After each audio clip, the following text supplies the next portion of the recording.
Welcome back, everyone.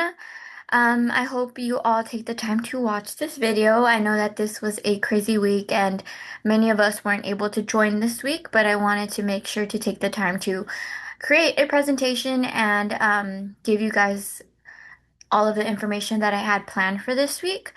So, yeah, I hope that you guys take the time to watch this video and I hope you all learn something from it. So over the past 2 weeks, we have talked about caregiver stress and also some practical OT strategies for simplifying caregiving tasks. I hope you all were able to try modifying at least one task as we talked about last week. Um, Today we're going to take the time to focus on something that is incredibly important for you and your physical health and body, as well as safety being number one priority, body mechanics, and safe transfer techniques. So, we will talk about how to protect your back, how to safely help your loved one move from one surface to the other, and what to do in case of a fall.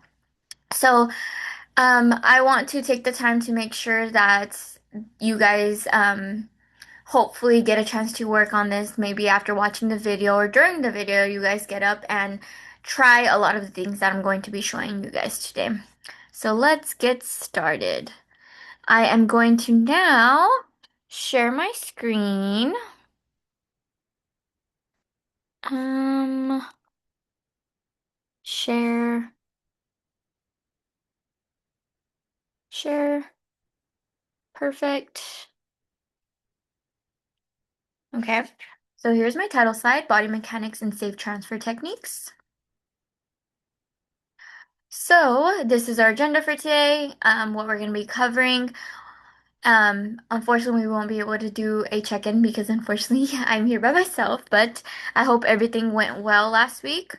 Um, if you guys have any questions or would like to share, I would love to hear from you guys in the email. We're gonna go over principles of body mechanics, protecting your back, transfer techniques, demos, and a closing and a little preview of next week. So here's the check-in. I hope everybody's got a chance to do a modification. And I hope everything went really well. If you would like to share, I would love to hear what worked and maybe what was challenging. This is a slide that I titled Why Body Mechanics Matter. So I want to take the time to talk about why this matters. Research shows that a lot of Parkinson's caregivers, or even caregivers or professionals such as other therapists, nurses, doctors, anyone who is hands-on with a patient, um, tend to find themselves with back or musculoskeletal pain when they do not transfer patients correctly. Um, and here is the thing. If you injure your back, you cannot care for someone else. It is just that simple. Good body mechanics means working with gravity, not against it. It means using your body in a way that it was designed to move. And the good news is that small changes in your posture can indeed make a true big difference in the amount of strain that you may feel. Um, you do not have to become a weightlifter. I'm not saying that. I am a small person myself. Um, you just need to learn a few key principles in how to transfer people and or so just move them from one place to the other. So here are the core principles of body mechanics. I want you to think about these as we go through the rest of the session. Number one, keep your back straight, not necessarily vertical, but straight. Number two, I want you to bend your knees, your hips and knees actually, not your waist. I want you to think about sitting back, not bending over. Number three, I want to keep the load or the person close as possible to your body. The farther someone is from your body, the more strain it will put on your back. Number four, I want you all to maintain a wide base of support. I want you to keep your feet shoulder width apart. And number five, I want you to use your leg muscles. Your leg muscles are indeed the strongest muscles in your body. I want them to do the work. And number six, I want you to avoid twisting. If you need to turn at any moment, I want you to pivot with your feet.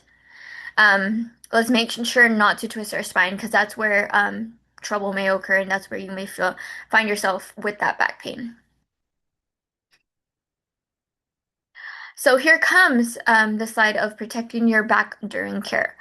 So I want you to apply these principles to caregiving. First, I want you to, like I said, to stand close as possible to the person you are helping. The farther you are, the more strain on your back. Second, I want you to tighten your core muscles before you start. Think of bracing like you are about to be bumped in a way. Then also, you need to remember to breathe normally. If you hold in your breath, you may find yourself out of breath as you're moving them, before you're moving them, during, and that's not good. So I want you to remember I need to breathe normal while doing this. Do not hold your breath. Holding your breath can also increase the pressure on your spine, which is not good. Fourth, I want you to ask the person to help as much as they can. I understand that some days may be harder for others, and but if you catch them on a good day, I want you to talk them through this process and be like, hey, we're gonna move from point A to point B, and so on and so forth. Um, Even just a small amount of effort from them reduces the load on you. And finally, I want you to use assistive devices whenever possible. This includes the gait belts that I was talking about last week, grab bars if you guys happen to have them installed or think about getting them installed at your house. This can make a big difference. Um, these are all things that can help with preventing failure or can also just be an extra little help when it comes to moving one place from the other. And also, obviously, keep you both safe. So I want to take the time to show you guys the gay belt. Hopefully you guys can hear me well. This is a gay belt. This one is a plastic one. They sell them in, my favorite personally are the hardcore cotton ones. I feel those don't really slip out of my hands. These plastic ones are convenient though if you happen to use them while showering your loved one. So these could be a good idea because obviously they could get wet. And if you notice your loved one to be a little um, maybe weaker, it'd be a good idea to use these in the shower. You can hook them. Say you have a grab bar or something that you can hook it onto. You can put it around the chair and around your loved one. That way they won't fall. So this is a good idea. I will show you guys how to use it. Hopefully you guys can see. So this one is just a buckle. Technically, I love to put it low and tight. That is probably the best way to put it. Let's see if I can move my camera a little bit lower. Okay. So low and tight.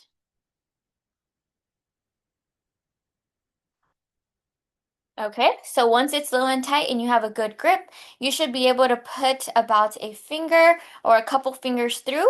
How I like to grab my patient or loved one is hooking your hand under the gait belt. So technically, if you would be from the side of them, you would grab from the back, or the sides is a good idea as well. Technically, I always grab like this, hooking on, because if you would grab like this, say something would occur, the belt would just slip right off, and that is not really good. So I love to grab my patients from under, just in case something does happen. I do have that hook on them. And if you do not have a gait belt, you can always use the pants. The pants is a good idea as well. You can hook onto them just like that. And when it comes to transferring, like I said, watch for body mechanics. You always want to make sure that you maintain a good posture. Don't use your back because and then you will find yourself with pain. If you guys have any other questions about this, we can always go over it next week, but I am going to be showing you guys more videos on how to use these. So this is the gait belt. And they do sell them on Amazon, and I'm pretty sure at other stores, and they're typically on the non-expensive side. Alrighty. Okay. So this one is my red flags when to stop slide. So it is important to know when to stop. If you feel sharp or shooting pain, I want you all to stop immediately. Do not push through it. If you happen to feel dizzy or even lightheaded, I want you to stop and sit down.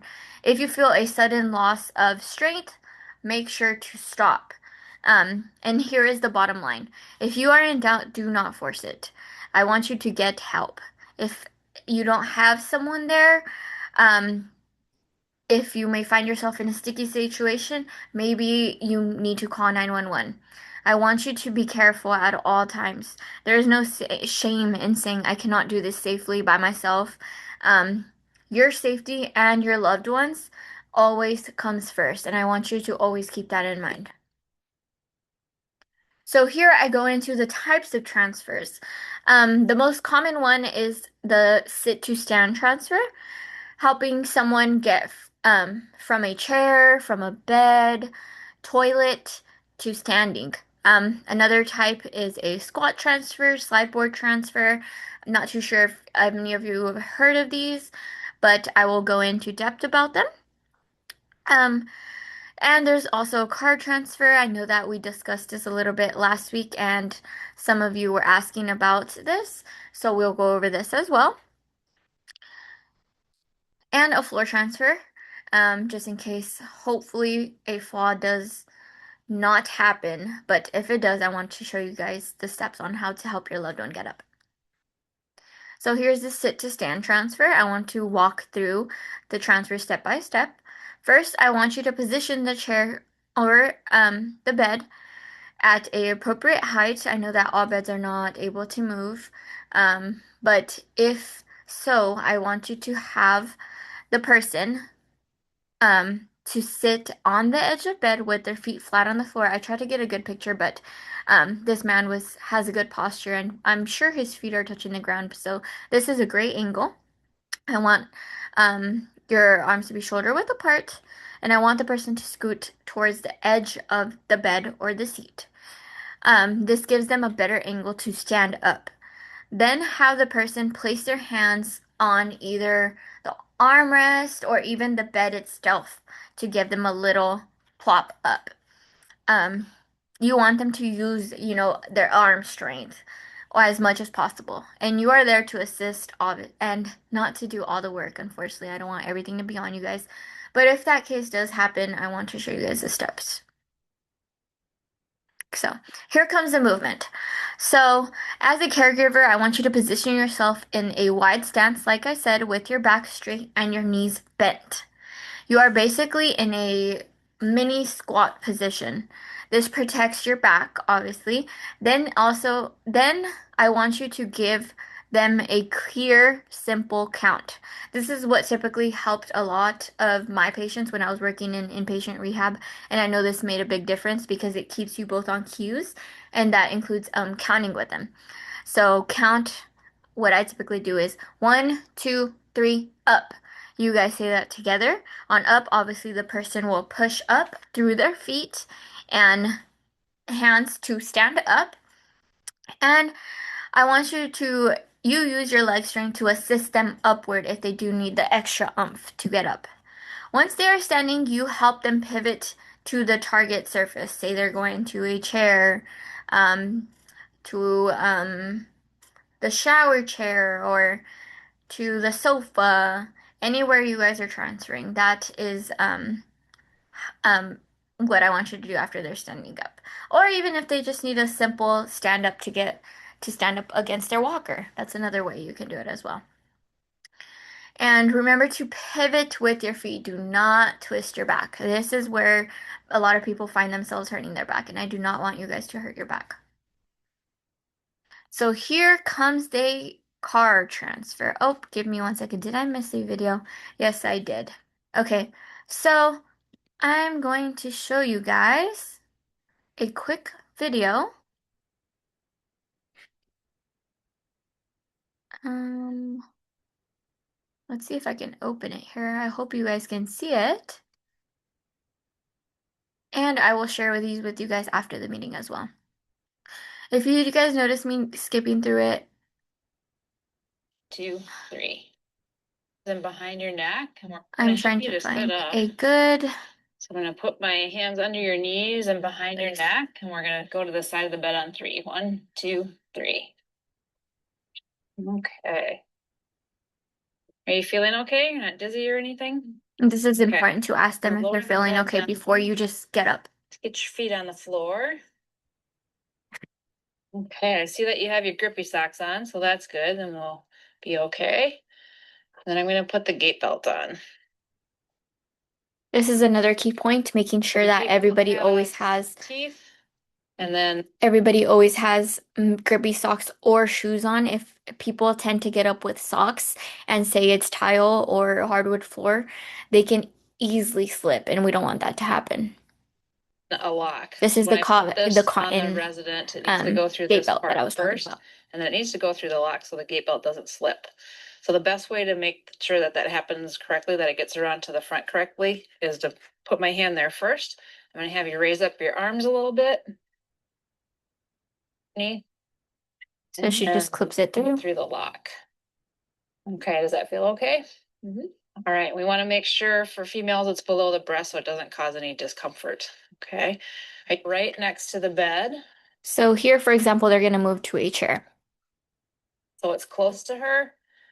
And then I want to make sure that I lock the wheelchair and that the brakes on the bed are locked. That's not going anywhere.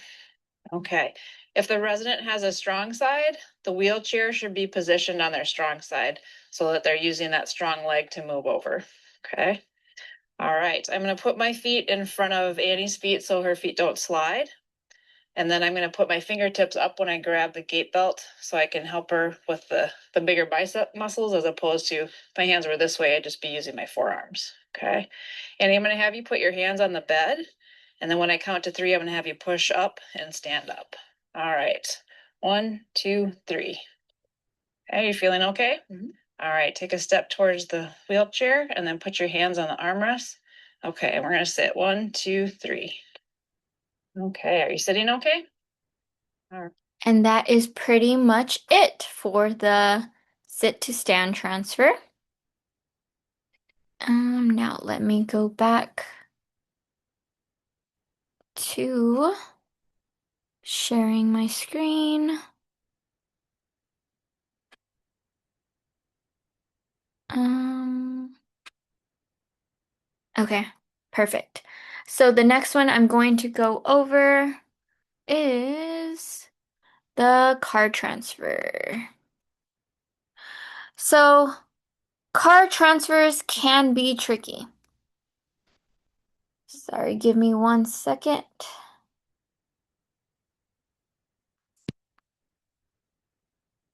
Oh, I think I got it. Think you guys can see it, hopefully. So, depending on where you sit your loved one, if they like to sit in the front, sometimes the back passenger seat may be often the easiest because there is more room to maneuver in. I want you to make sure to have the person back up to the seat until they feel it against their legs. Um, then they sit first, then swing their legs in. This may sound a little confusing. I have another video to show you guys, in which we'll go through the process. But to make it easier, you can always add a slide sheet, um, or even just a grocery bag to on harder days if you need help with, grabbing them and slipping them on. Um, but it just depends on everybody's situation is different. I know that some individuals, have more strength than others. So if people are able to still use their leg strength and all of that good stuff, you can just do a transfer just like the one we showed you right now. I showed you right now the sit to stand transfer. Um, but I will show you guys this video. Oopsies. Sorry if that sounded a little confusing. I hope my video will be not super confusing right now.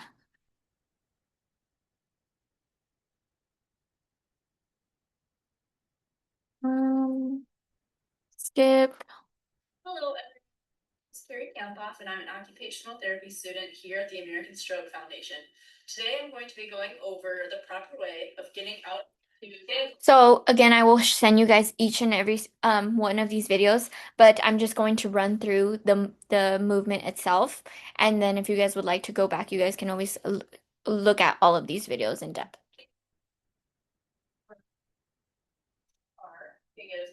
So for example, this individual just may not have too much strength at the moment. That's why he is in a wheelchair. With their knees when they're trying to move. So first things first, make sure that your brakes are locked. Once you're next to the car, now we're gonna stand up. So as the caregiver, I'm gonna make sure that I'm pushing up with my legs and try not to bend your back because this is gonna potentially cause a back injury. And then for you, Dad, first things first, I want you to get as far forward on the wheelchair as you can. Just slide forward. Good. Do you feel like you're all the way forward, or can you get a little bit further? Without tip. Okay, then we're good to go. So then the next step is I'm gonna grab at the gate belt, and Dad, when you stand up, I want you to push off the armrests of the wheelchair, and then when you stand up, grab onto a hard surface of the car. So you can grab on right here or onto my arm, but try to avoid grabbing onto the door as much as you can, as that's gonna move around. And as caregivers, you can also place your leg near their knee to block their knee, just as another extra precaution. Are you ready to stand up? All right. They're going to push off the armrest. And we're going to do 3 tilts forward. And we're going to stand up on 3, all right? 1. See, she's counting 2. 3. Up. She's using her legs, not her back. That hand on my. There you go. That's okay. All right. And then we're going to take some small steps and turn your hips around. You can grab onto. So this is where he's pivoting with his feet. And so is she. Yeah. Good. Now you can start going down. I'm gonna make sure it doesn't hit his head with my hand here. Here, guys, the seat is right there, so you can bend down. Good. Perfect. There you go. All right. And right after this, he just slides his feet in. And he is ready to go. Perfect. Let me show you guys the other video really quick. This one just has a cool device that you guys can purchase if you guys need something to help you guys out. A handy bar device can be helpful when Right here. moving from sitting in the car to standing outside the car. Once the helper has removed the seatbelt, the handy bar is placed on the latch of the car where the door would normally lock onto when closed. Test the bar to make sure it is securely in place. Now lift one leg at a time out of the car and turn the patient. Help them to slide as far forward as possible to the edge of the car. The person in need should place their left hand on the dashboard while you grasp their right hand with your right hand. Place your left hand on the back of their head to help them remember to lean forward and avoid hitting their head. Once standing, pause for a moment to be sure you are both balanced, then begin to walk. This transfer would be the same if using a rolling wall. Perfect.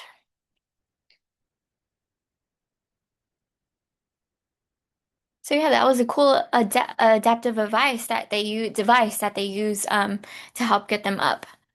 When I saw that, I was like, wow, I need to show them this. This is so awesome. Okay, my next slide is about fall recovery, in which, knock on wood, I hope this never happens. But I want to talk about what to do if someone falls. This is a situation that scares many caregivers, and the first thing to do is do not rush. I want you to take a moment to assess if the person is injured. I want you to ask them if they are hurt. I want you to check if there's signs of injury. If they are injured, do not move them. I want you to call 911. If they are not injured, I want you to bring a sturdy chair as close as you can to the person. I want you to have them roll onto their side and push up onto their hands and knees. From there, they can crawl to the chair. Have them place their hands on the seat and push up with their legs while you support from behind. This is much safer than just trying to lift them up from the floor directly. Now I'm going to show you guys a video on this because what I may have said right now may have been a little confusing. So I want to show you guys the step by step. Wait, you don't write anything down after Oopsies. conversation? This is Pocket. I never go anywhere without it. Okay.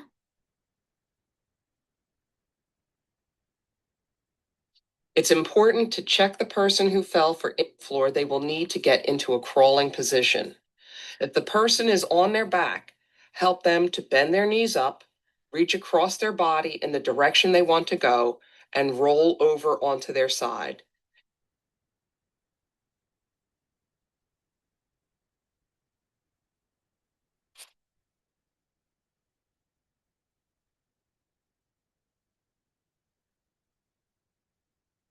Help by gently pushing at the hips and shoulder areas. It might not look so complicated, but breaking these steps Now down help can them be a to little bring confusing. the top leg out in front of the bottom leg. Place your hand under the shoulder, touching the floor, and lift the person so they can pull out the arm and rest on their hand. Now, move your hands to the hips and help lift them up and over, allowing the patient to get onto their hands and knees. Guide the person in need to crawl close to a sturdy, secure piece of furniture and place their hands on it. Help them to pull their knee forward and place their foot directly under the knee. This should be done with the leg they feel is the strongest.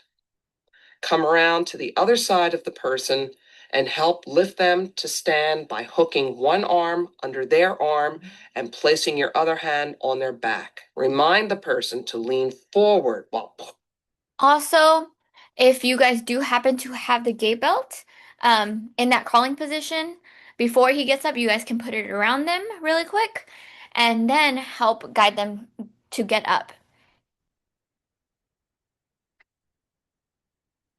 Alrighty. Here I have some other transfers that I wanted to show you guys really quick. And again, I will be sharing this with everybody. I know there's a lot of videos today.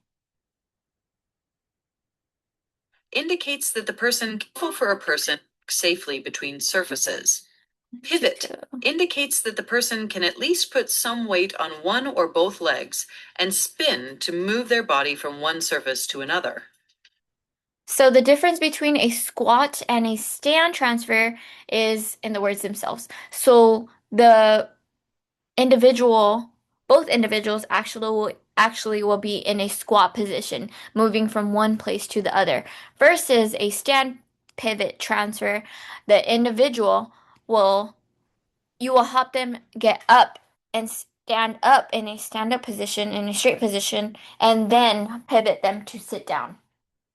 So that is the main difference. If they don't have the strength to stand up, this is where you would do a squat pivot transfer. This video will demonstrate two types of pivot transfers. Here are the steps for a squat pivot transfer. Make sure the environment is set up appropriately. The floor should be dry and clear of obstacles to prevent slips and trips. Try to transfer between two level surfaces. Uneven surfaces will make the transfer more difficult. Now, position the wheelchair as close as possible to the transfer surface. And it doesn't have to be a wheelchair, it can be a regular chair as well. A slight angle of 30 degrees is helpful. Shoes with traction should be used to prevent slipping. Or grippy Lock socks. the brakes. Swing away or remove both leg rests and the armrest on the inside of the wheelchair. If you need to, decrease the angle between the wheelchair and the transfer surface. It may be easier to lock the brake closest to the surface you are transferring to. Then push the unlocked wheel forward to decrease the angle. Make sure to communicate with your caregiver so that assistance is being given at the appropriate time. Move your bottom to the front of the surface you are sitting on so that both of your feet are in firm contact with the floor. shoulder width apart and slightly tucked behind the knees with the toes angled away from the destination surface. If needed, your caregiver can block your. So, for example, she is just using her arms. If you guys have that gait belt, it can be much, much easier moving the individual. Your knees to provide additional support for putting weight on your feet. Your healthcare provider may instruct your caregiver to hold you with both hands on your rib cage or shoulder blades. Or The pants. caregiver should not pull on the arms or lift under the armpits. This can cause injury. Lean forward over your feet. Push one hand down. I do want to take the time to talk about this. Using the arms and the hands is probably the worst thing you can do and can injure both you and your loved one. And we don't want you pulling on their arms because you don't want their muscles going out of place, nor yours. And also doing this can end up in a fall. So that is one thing I want to encourage. Do not, please, please, please do not use hands or arms. Down on the surface you are sitting on and place the other hand on the destination surface.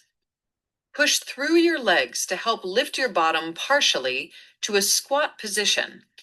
Do not come to a full standing position. She's squatting. Turn your bottom to the transverse surface by turning your upper body in the opposite direction. Stand pivot transfers are. And that one was just the same one that I showed you first. So this other video right here just simplifies them each, the ones that I went through today. So I will make sure to send you guys all of these links. Alrighty.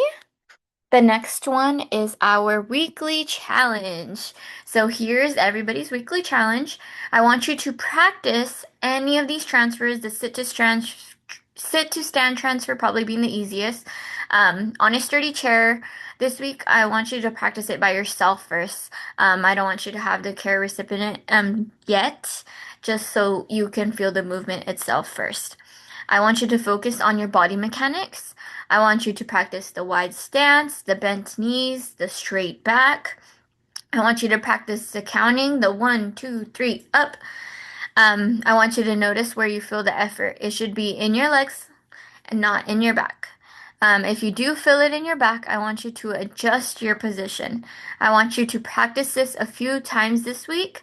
It may feel silly just doing the movement itself, but it will build muscle memory for you when you do need it. And our last slide. Before we wrap up, I want you to let me tell you what is coming next week. Session 4 will be a shared problem-solving session. We will spend the entire time talking about your specific challenges that you are facing. I want you to think of 1 to 2 specific caregiving challenges that you are facing at the moment. It could be a behavioral challenge, it could be a physical task, a communication issue, or even anything else. We will actually be using the group's collective wisdom to brainstorm solutions. I want to thank you again for taking the time every day to meet with me, and I hope you all get a chance to view this video. And if you guys have any questions, please feel free to email me. Thank you, everyone, and have a great rest of your week.